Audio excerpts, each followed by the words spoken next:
There's support and funding available if you understand how to look for that. And so as you are building your business, look for right. ways that you can get some accreditation and some recognition, and also a funnel of work coming through from one direction. That's right. Yep. Lots of women start their businesses as side hustles, and they make a mistake when they do start to transition that they offer their services for free or at a very cut price rate, thinking they can put their prices up later. You can't do it, and it is such a death trap and such a spiral for early businesses. Today I'm joined by Ceinwen McNeil. She's the founder of First Follower, a consulting company that specialises in helping professional services firms grow. We talk a lot about service-based businesses, which I think is really important because it doesn't get enough discussion in the entrepreneurship circle. So we talk about Ceinwen's journey from a large corporate into launching her own business.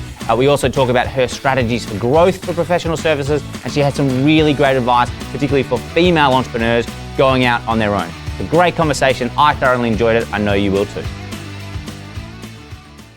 Hi everyone, welcome to today's episode of the Make It Happen show. I'm here with Ceinwen McNeil. Welcome. Thank you. Thank you very much for joining us. Thanks for having me here at the fabulous Entourage offices. Yes, a beautiful set behind us. Love it. So you're the founder of First Follower, which is a consulting company that helps professional services firms grow, which is a really interesting area for me. I had a background in professional services. A lot of our members do as well. So specifically you help businesses grow, like CoreTech, that you just helped triple their revenue in 2 years. How did you make that happen? Absolutely. So professional services is an area that I specialise in. I design and execute growth strategies, and that is the absolute positioning statement. If you haven't read positioning statements, read David C. Baker. He'll change your life. But it's very much around, we go into organisations and we do a diagnostic essentially, and there's a fantastic quote where we talk about we don't go in and say, the client says, these are all my problems, go away and write the prescription, because that's the equivalent of going to a cardiologist and saying, oh, my chest hurts, I think I need a triple bypass, and could you pop in a stent? And a cardiologist goes, great, I can fit you on Tuesday after golf. Someone would be doing a lot of Google research and they could walk in and say that's what they need. And the thing is, it's like, as advisors and as experts, we have a responsibility to ask questions and diagnose, validate, then prescribe. And that's what we very much do when we go into organisations, to consider how it is that we're going to grow their profit. And we think about, well, where are you now? Where do you want to be? And those objectives will vary from business to business. So it might be, I would like to increase my revenue. I need to improve my profitability. I want to be a market leader. I'm going through step growth change. What are those objectives? And then we say, okay, well, what's the strategy in place? And they might say, strategy? What strategy? I didn't even know that's what we needed. Okay, so we're talking about kind of a full design and implementation. What kind of size is the average professional services firm that you work with? Look, so First Follower typically works with anything from about $5 million up to about $40 million. Okay, in revenue. So in revenue. And I like that size of organisation because you can see the impact. And you've typically got a very motivated leadership team who will become advocates and sponsors, but also you can see the levers across the business.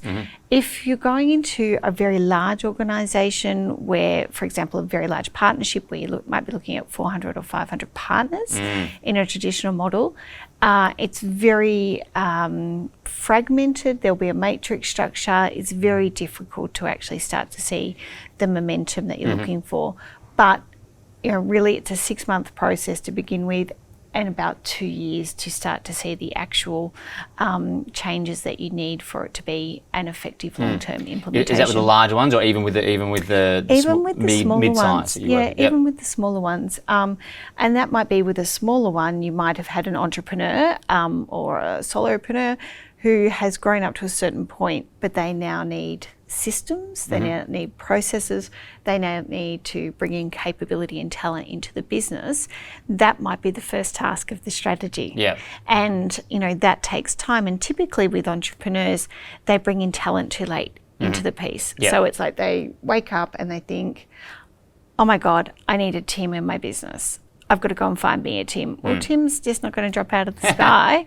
It'll be maybe 3-6 months. Yeah. And so it's almost that kind of, when you're sitting down with them, that very initial piece, forward casting with them 3 years from now. Where would you like to be?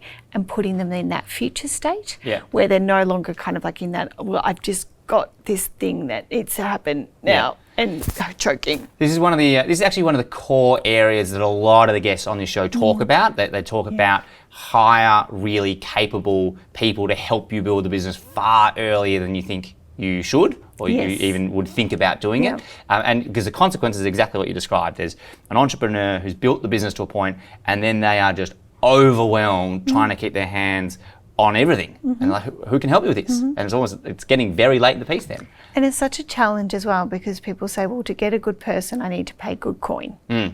And the cash flow might be a challenge. The founders mightn't be drawing down their own salary, let alone paying someone else. And, so there's a piece there around part of the work that I do is that asking those questions, are you being smart about how you're managing the financials within your business? Should we be looking for an investor? Do we need to go and have a conversation with the bank around, putting on staff? Do we need to be looking at government grants? Do we need to be looking at some different financing techniques rather than a cash-driven business, which is often where we are? And that can be real anxiety for founders. And that kind of, well, I've got my own house or the family assets, or they're funding the business or supporting the business, but it's such a catch-22. So that first big and strategic hire can feel a little bit like, oh, but I haven't got this, and so that's why I'm a real advocate of working with advisors. So you start to kind of identify the capabilities and traits and cultural fit. That can be the hardest thing. And I work with, I do some work with Bunnings, and they are such a fantastic organisation. They will cheerfully say to you, more often than not, it's about will rather than skill. Because if the cultural fit and the attitude isn't right, it doesn't really matter what your technical skill set is, because you can buy that off a production line.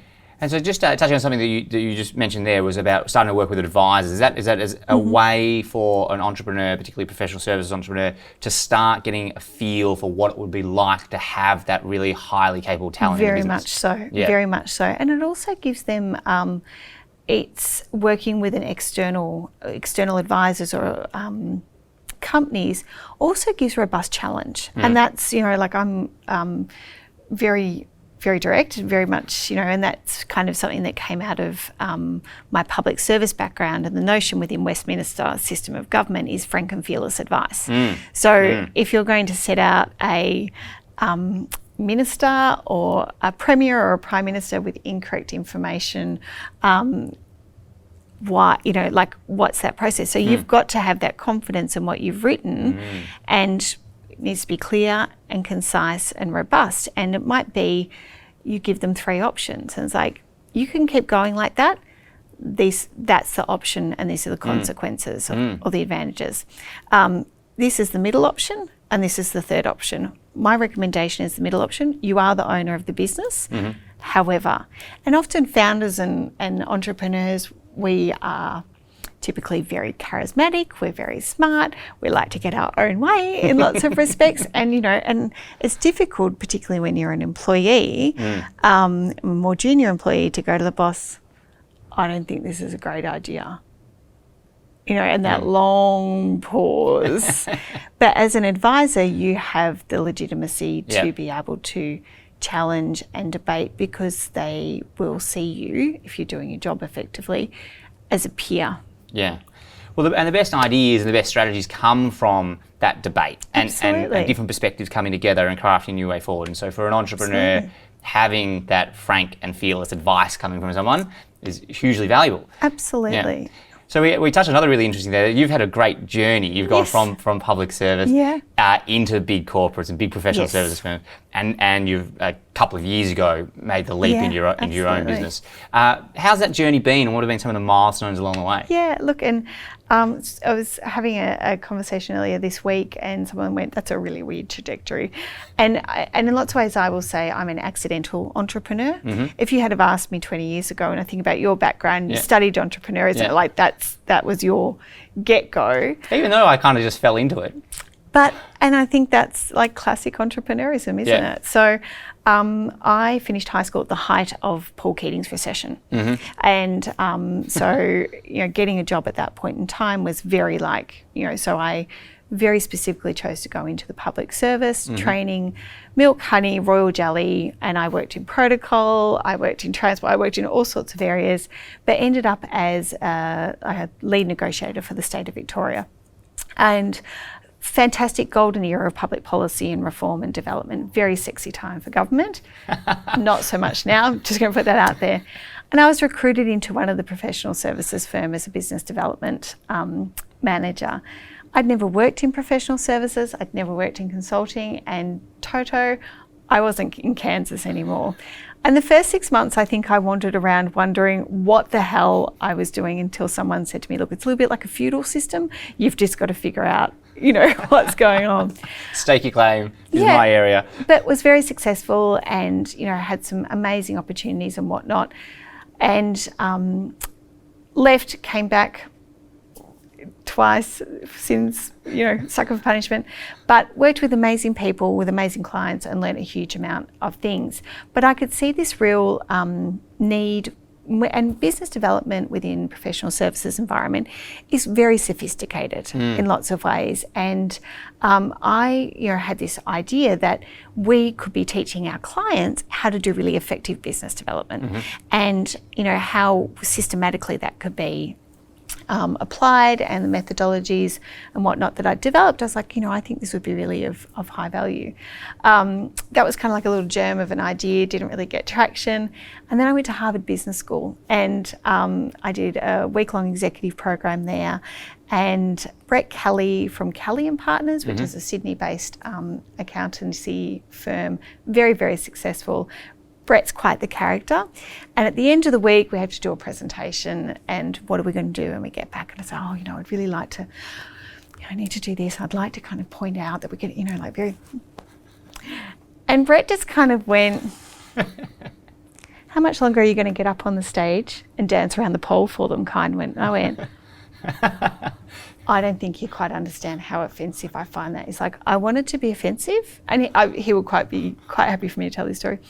I want it to be offensive because I want you to remember it. Because the music stops and you hope that there's going to be another dollar bill tucked into your G-string. And it's time for you to own your own club. It's time for you to buy your own club, choose the music, and choose what you want to dance for. And it was just this kind of bucket of, ice water on my face. I was like, I don't know how to run a business. I don't know how to do any of that. So that began kind of a journey of me really, and trying to figure out, well, could I do this? At that stage I was, 38-ish, and I've got 2 children, and I was thinking, okay, well, is this really a good idea? And worked with a really fantastic business coach that I still work with now. And, kind of what were the legalities of setting up a business? What did I want it to look like? And did you know what you were going to be offering at this point yet? Or you're just like... I knew that I wanted it to be a business development consultancy, but and that was kind of like it could be this. But then, particularly in the first year, as I began to pick up my, first clients and so on, I got very interested in, it wasn't so much business development that people needed help with, it was, back up the value chain. So what sort of clients are we looking for? How do we price our services? How do we price our products? Are we positioning ourselves in the market effectively? And there's a huge amount of disruption going on in professional services at the moment. And you see that in lawyers, you see that in accountants, you see that in engineers. Their skill set, their technical competency is very much commoditized now. You can go and get robo-legal advice now. You can, download an account, in your Xero app, it'll try and be your management accountant and whatnot. So where are we adding value as experts? Where do we have that ability to charge a premium for our services where we say, look, you know what, anyone can do engineering calcs. Anyone can give you accounting advice. What is our differential? What do we do that's different? Is it because we understand entrepreneurs and that you are looking to fund growth? Is it because you need X, Y, and Z? But if you don't know that as an organisation, how can you even begin to do business development? Because if you don't know who your ideal client is, who values your expertise, you just end up with meh. Yeah, well, you're casting it way too wide or speak to the wrong people and not getting traction. So it's a really interesting area about the commoditization of a lot of now white-collar services. Very much so. Which is really the first time this is starting to happen. And you're right, like there's a lot of automation coming into tax, a lot of automation coming in the legal area. So what do you think are the essentially human high-value offerings or things that professional services firms should be focusing on? So there has been a period where we've seen professional services almost become a buffet. So it's like, hey, we can do everything. We're down at breakfast buffet, we've got desserts. You'd like Thai, you'd like Chinese, you'd like we've got a bit of everything. And clients have gotten to the point where they're like, okay, well, I actually don't know what it is that you offer anymore. Well, and also you can't do everything well. And you can't. And so now we're starting to see consultancies really start to move down and say, this is what we are good at. I mean, and this is not a new concept. This is Porter, this is Five Forces. And, people really starting to distill, and you're seeing organisations and advisors start to say, well, I would like to come to First Follower to do this. I would like to come to such and such to do this. I would like to, and almost selecting what they like. Smart advisors build that collaboration and say, I'm not good at that, but I work with Tim, whose organisation is fantastic, and we will work together to bring this. I say no to more things than I say yes to. I'm not good at it. You're following your own advice, very much so. Like, First Follower does this. We specifically help professional services firms grow. Right? That's pretty specific. That's right. Yeah. That's right. And so how long did it take for you to really, so the original idea is, yes, we want to help with business development. Yes. And now you've gotten in a more focused, no, we help you grow, and there's some other things that are involved in that. Yeah. How long did it take to kind of nail that? Look, I think when I went out on my own, I was staggered at the amount of support as I started up. I don't think I bought coffee or lunch for literally the first 6 months. Like, everyone was so kind to me. Right. I was like, great, thanks very much. Having come out of having an expense account, and everyone was like, yeah, you got this, thanks very much. So it was a nice change. But I think it took me at least 6 months before I started to get what I'm selling is actually not what people are buying. They're buying something quite different from me. And then you touched on my background. It was that kind of a diversity of experience and advice to be able to say, your governance is not right, your risk management is out of kilter, your financial aspects are not supporting your strategy. So the overarching aspect was a growth strategy, but there are all those elements that come through. Now, that doesn't mean I do all of those elements.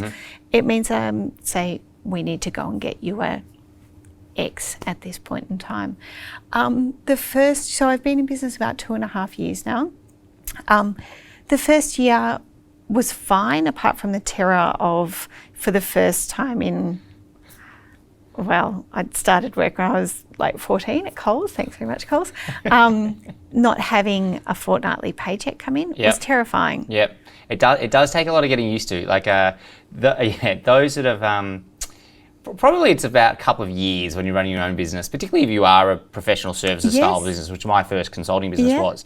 You do eventually get very good at recognising there'll be fits and spurts of income, but to start with, very scary. Incredibly scary. And, that kind of whole, you get paid your first lot of invoices and you pay all your invoices.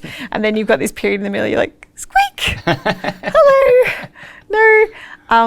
So there was that kind of terror for the first little bit, and not having infrastructure behind you, that's the big challenge.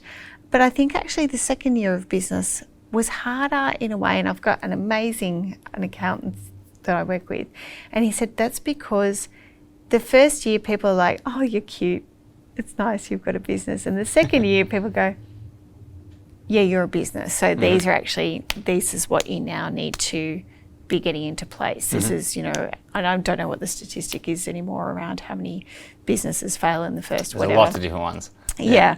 But, and it's that kind of like the second year I became recognised as a Austrade export market development company, which was a massive process. Like it was like almost a full-time job in its own right. But, it's those type of aspects I really encourage people to look for because there's support and funding available if you understand how to look for that. And so as you are building your business, look That's for right. ways that you can get some accreditation That's right. and some recognition and also a funnel of work coming through That's right. from one direction. That's right. Yep. So with Austrade, for example, if you meet the eligibility requirements, they will support your overseas, whether it's market research or not study tours, but like business, kind of business events where you Going travel overseas. conferences and learning from other different countries. things like that where you can demonstrate, hey, look, I'm investigating Singapore as my expansion market and I've been to do these meetings around, and all the rest of it. So there are ways that you can look to fund your expansion and your growth that often people don't think about. But there's a lot there. You just really need to have good people around you to help you identify and navigate those. So so this second year in business, right? Yep. So you're a real grown-up business now, or heading along that journey. Got my big girl pants on, yeah. At that stage, it is a lot about bringing in business. Yep. Like you need to generate revenue and clients to get things going. How did you go about doing that? So there was, I think, an inordinate amount of goodwill that existed for me that I had no idea was there. And I talk a little bit about, there's a piece that I wrote around my collection. I love to collect people. And it sounds a little bit creepy and like I've got a basement. But I meet people and I remember them and I will connect people very naturally because it's like, Mariah, you should meet Tim because Tim's doing this thing and Mariah, you're great at that. And I think you guys would be phenomenal if you talked about this. And then 6 months later, I'd get an email or I'd get a call or, I want to buy you a champers because that connection was, and I've done that very naturally from the time I started work. And when I went out and set up my own business, there was this whole kind of pool of people like, hey, I've heard you go out on your own. What sort of things are you doing? Like, let me know. And the referral started almost immediately, which was fantastic. And also my Harvard network. I can't explain enough to people what I was the first person, just a little sidebar, I was the first person in my family to go to university. And when I was accepted to go to this executive program at Harvard, which was only a week, and they do say if you're going to go to Harvard, it will change your life.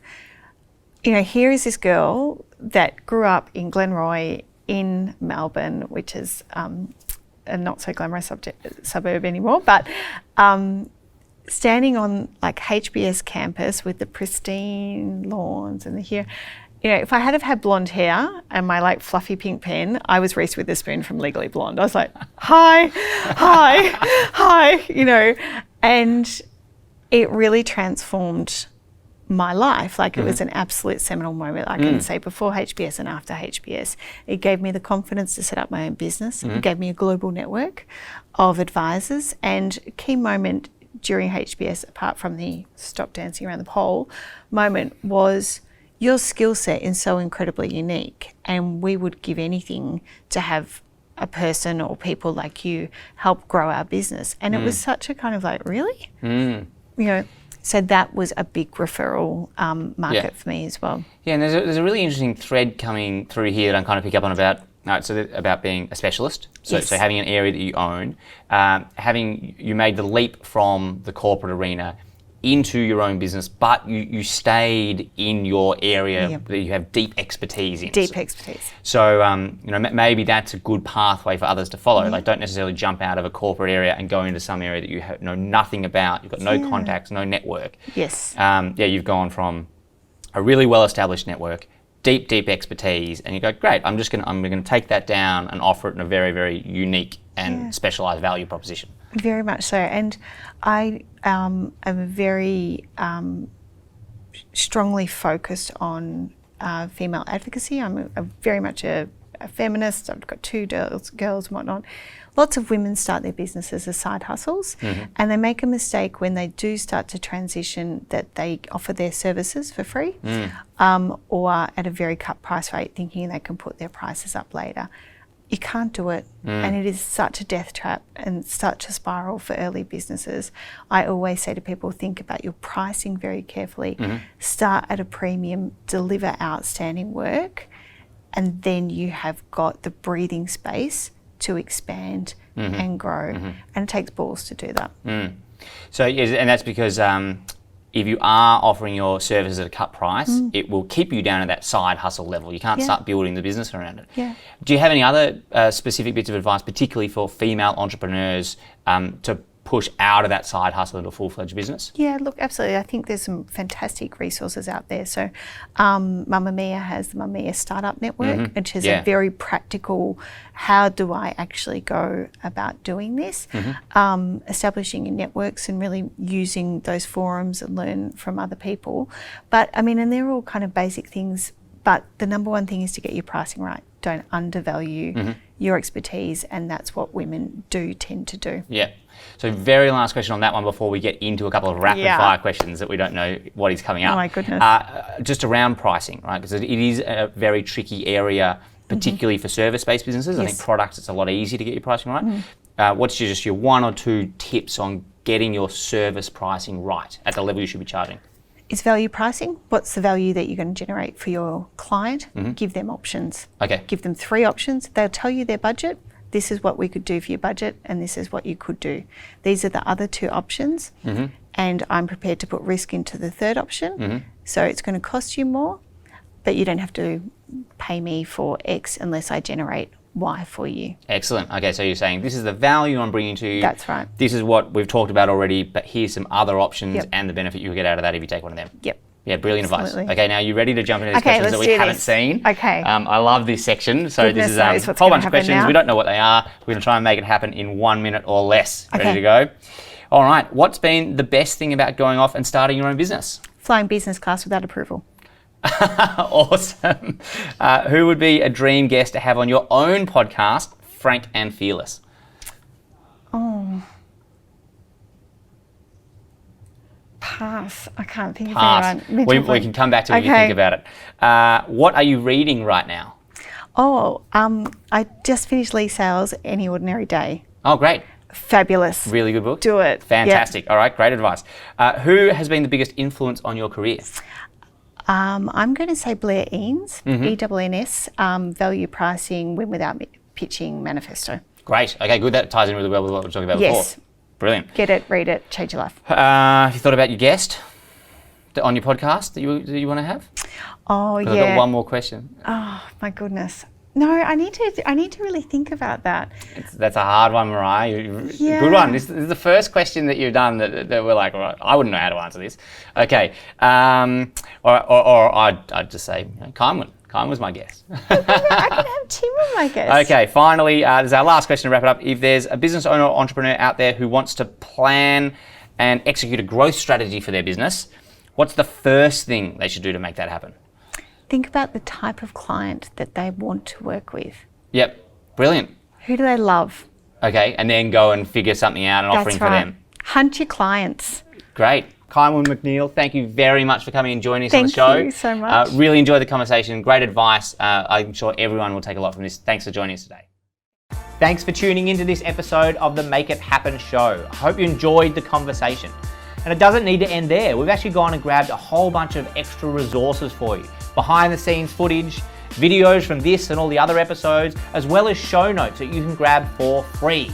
Just head along to www.the-entourage.com/podcast and you can grab all those extra resources.